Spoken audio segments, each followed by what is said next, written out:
except Jesus. Nobody is treated so specially as that. And that says something right there. There's something going on. An amazing thing, because the rabbis in their writings speak of Messiah. They're speaking about the Messiah that they are waiting for, and they call him the leper. They call Messiah the leper, or the leprous one, because they knew in some way, and it may be that they picked up the Hebrew there, but that Messiah was going to suffer.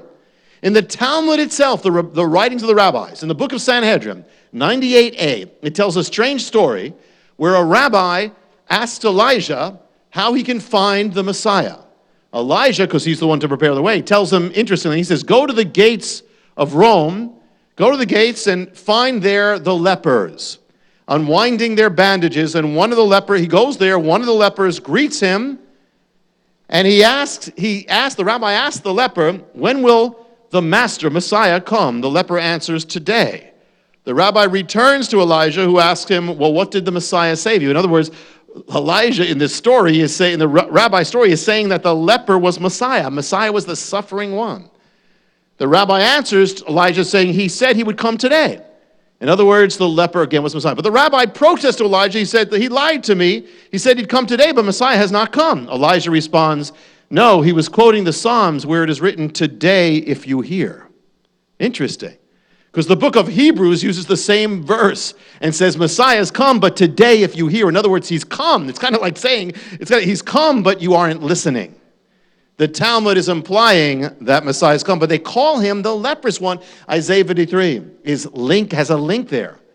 And it becomes even more clear. Sanhedrin 98b, it says, listen as they reveal the name of the Messiah. They say, the Messiah, what is his name? The rabbis answered, he is called the leper scholar. And surely, and as it is said, and here's what they quote in the Talmud, surely he has borne our griefs and carried our sorrows. They're saying Isaiah 53 is about Messiah. Yet we esteemed him as a leper. So they're getting it in Hebrew, that there's a connection there. He's one who takes upon himself the diseases of the world. In fact, there's a writing in the rabbis which says that Messiah enters into the hall of the sons of illnesses, it says. And it says that he summons all the diseases upon himself to bear it. I mean, they're getting this from Isaiah 53 in their mind. This is how they're putting it together. We esteemed him struck by God. What is a leper? A leper is the one you cast out, the one you reject because it's a threat, it's a danger.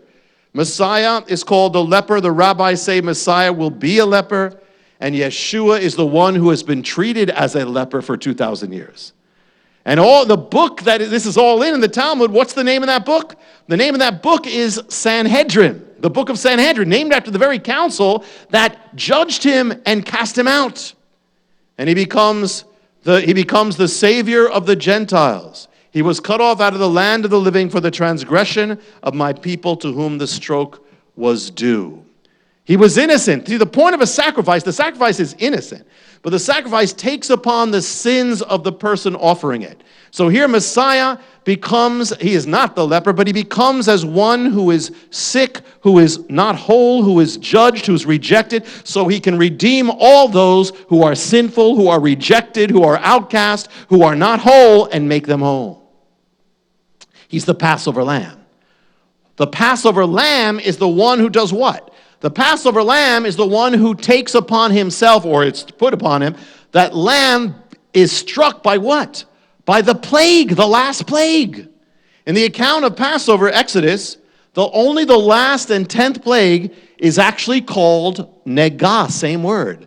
It's the lamb taking the plague or the death upon himself. Same word as in Isaiah 53, same word of the plague, Messiah. Now something else that you will see when you look at how the sacrifice was offered up. The lamb didn't just go to the altar. I mean, a normal lamb would not just go to the altar.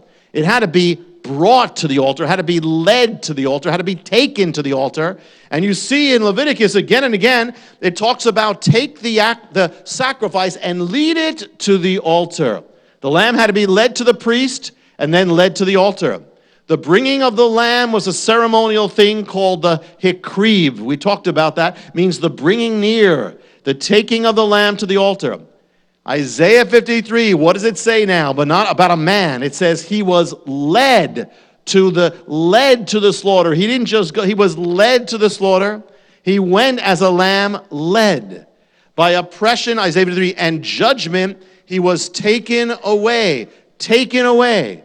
The word for taken in Hebrew is the word lakach. Try it. It's a little harder.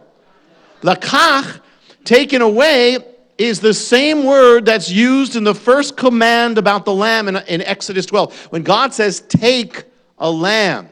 Now that word in Hebrew that says take a lamb sounds real simple, but it can also be translated as seize the lamb. It can also be translated as purchase the lamb. As in Messiah comes into Jerusalem, he's led, literally led on the day of Palm Sunday, led down, and then he is seized, and he is purchased by the priests and by the temple guards. He's seized, and then he is taken away to death, and to his death exactly as the sacrifice. Now this next one I'm going to show you in Isaiah